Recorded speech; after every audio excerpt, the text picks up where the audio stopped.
julle, baie welkom terug by vandag se aanlyn diens. Dit is so lekker om weer saam met julle te kuier vandag.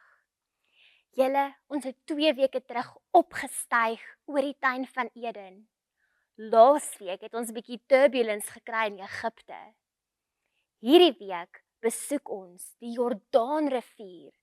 Dit is so opwindend. Is julle gereed om te gaan? Vandag gaan ons vol spoed. Soms wanneer ons op 'n reis gaan of bietjie op vakansie gaan, dan hou ons ietsie baie spesiaals om ons later weer te herinner aan daardie vakansie. Ons noem dit in Engels 'n souvenir of baie keer praat ons van 'n memento.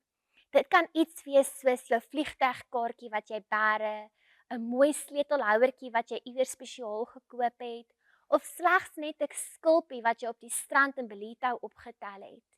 Daai goedjies bære ons en dan later in die jaar, as dit bietjie moeilik gaan of jy mis dalk die see, dan gaan haal jy weer daai goedjies uit en jy kyk daarna en dit laat ons onthou van die lekker tyd wat ons gehad het op ons vakansie of op ons reis. Die Jordaanrivier is een van hierdie plekke wat vir ons sommer baie herinneringe terugbring oor hoe goed God is, oor al sy liefde vir ons en alles wat hy gedoen het vir die mense in die Bybel. Wanneer 'n vliegtuig opstyg, sê die lugwordin gewoonlik vir jou dat daar iewers in die vliegtuig iets is waarop jy kan dryf as die vliegtuig in die water sou land.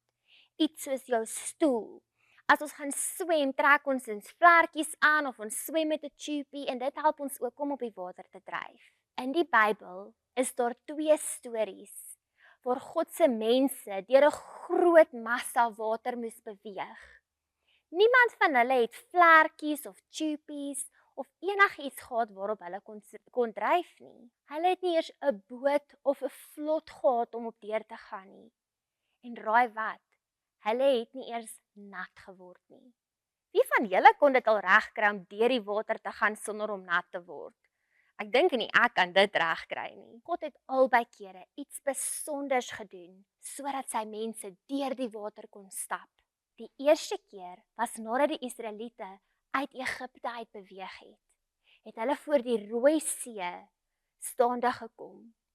Daar het God vir Moses gebruik om sy staf in die water te sit en God het die hele Rooi See voor hulle oopgemaak en hulle het op droë land deur die Rooi See gestap tot aan die ander kant en weer veilig uitgekom waar hulle moes.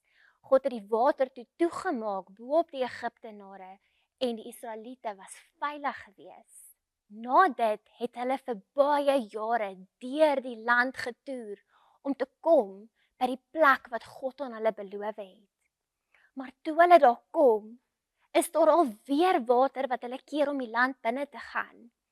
Hierdie massa water se naam was die Jordaanrivier. Hierdie is 'n baie belangrike plek in die Bybel, want daar gebeur meer as een ding op verskillende plekke in die Bybel by hierdie einste rivier. In Joshua 3 en 4 sien ons dat God hulle weer vooruit gegaan het en weer 'n groot wonderwerk vir die volk gedoen het.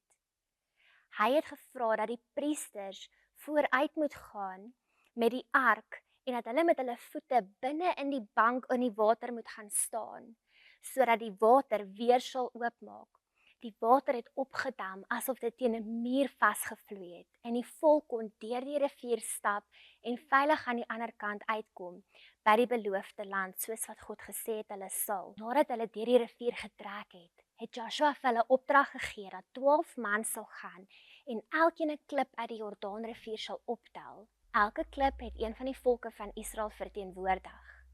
Hulle het 'n altaar gebou sodat almal wat daar verbyloop vir ewig sal onthou wat God vir hulle gedoen het. God het vir hulle 'n weg gemaak na 'n plek toe waar hulle nie self kon uitkom nie.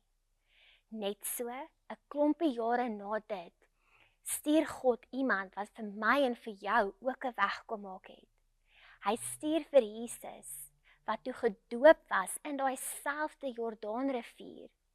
Jesus se koms het beteken dat ek en jy ook mag vry wees en weer in verhouding met God mag staan wanneer ons in hom glo. So vandag, onthou wat Jesus vir jou gedoen het. God het weer eens vir ons 'n pad kom maak, net soos wat hy vir die Israeliete gemaak het. Net soos wat hulle in die beloofde land ingestap het, kan ons nou in die ewige lewe instap as gevolg van dit wat Jesus vir ons kom doen het aan die kruis. Kom ons sluit ons oor en bid ons net saam. Hemelse Vader, baie dankie dat Jesus gekom het om vir my 'n pad te maak, net soos wat U 'n pad vir die Israeliete gemaak het. Help my om te glo en te vertrou in U woord. In Jesus se naam. Amen.